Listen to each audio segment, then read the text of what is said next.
This video has been made possible by Mitchell Dillman and Thunderbird Perch. Thank you for watching.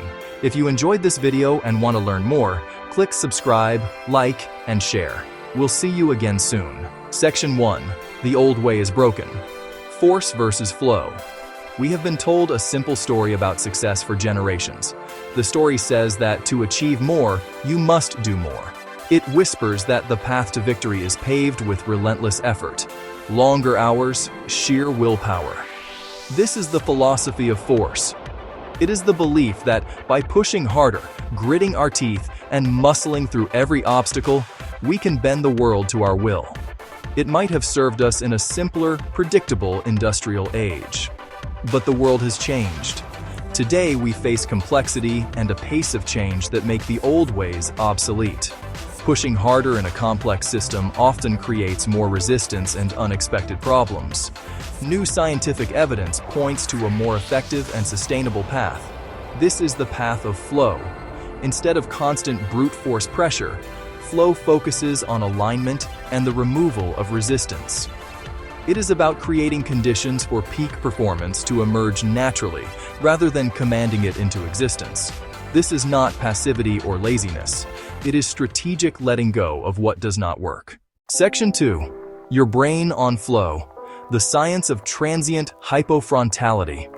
To understand why forcing is counterproductive, we must first look inside our own heads. Our brain has a chief executive, a manager behind our forehead called the prefrontal cortex, or PFC. It handles long-range planning, complex decisions, self-criticism, and our sense of morality. Under deadlines, judgment, and linear problem-solving, the PFC lights up. Useful, yes, but it can block access to deeper creative networks. Enter transient hypofrontality. In deep immersion and flow, the PFC temporarily quiets down. The inner critic shuts up. Time distorts. Self-consciousness fades. Not a bug, a feature.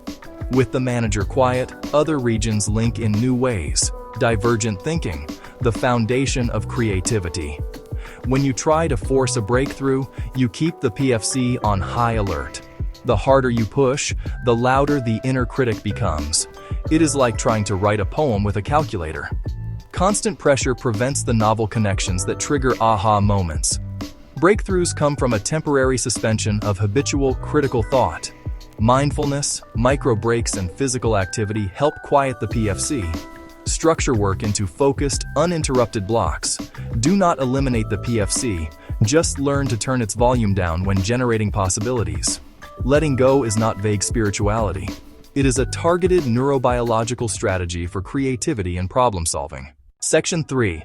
The cost of drag. Why friction kills progress. Organizational friction, rules, redundancy, and bureaucracy is the workplace version of an overactive PFC. Created with good intentions, they accumulate like plaque, consuming energy that should create value. Organizational drag can eat more than 25% of productive capacity. Each form, meeting, and approval taxes time, attention, and motivation. Adding pressure here increases burnout, not output. Great leaders act as friction removers. Simplify reports, clarify decision rights, cancel zombie meetings. Every piece of friction removed frees energy and time. Project Aristotle asked, "What makes the best teams?" Answer: psychological safety. The ability to take interpersonal risks without fear. With safety, people stop self-protecting and focus on the goal. Safety enables candor, creativity, and learning loops that drive performance. Pressure triggers threat responses. Amygdala up, cortisol up. Thinking narrows, collaboration collapses. Absent safety, teams get stuck, risk-averse, defensive, and unadaptive. Leaders model vulnerability, reward curiosity, and frame work as learning, not mere execution. Mistakes become data, not blame. Safety lets a team let go of fear, unlocking higher intelligence and capability. As AI automates efficiency, human advantage shifts to clarity of signal, creativity, critical thought, and intent. An organization with drag cannot move at AI speed, designed for least resistance between idea and execution.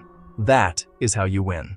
The rise of AI reframes force versus flow. Human in the loop gives control, but it is slow and does not scale.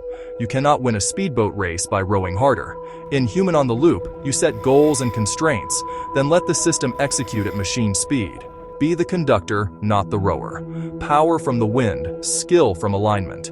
Machines scale computation. Humans must scale clarity. The new superpower: articulate intent with precision. Complex adaptive systems cannot be forced top-down without oscillations and chaos. Set simple rules and clear values. Let agents adapt and innovate. Leaders should garden, tend soil, remove weeds, not over-tighten bolts. Trade the illusion of control for emergent intelligence and resilience. Reduce pressure and friction. Simplify. Cut needless tasks. Shorten meetings. Protect deep work. Cultivate psychological safety. Reward questions. Review failures to learn. Shift to on the loop. Set intent. Supervise. Steer exceptions. Embrace simplicity. Clear mission. Simple rules. Trust self-organization. The future belongs to conductors who set direction, remove friction, and allow intelligence to emerge in brains, teams, and tools. Next, apply transient hypofrontality to your creative process. Design rituals to quiet the inner critic and unlock flow. Thank you for your time and focus. If this helped you think more clearly about force versus flow on the loop leadership designing for emergence, I'm grateful.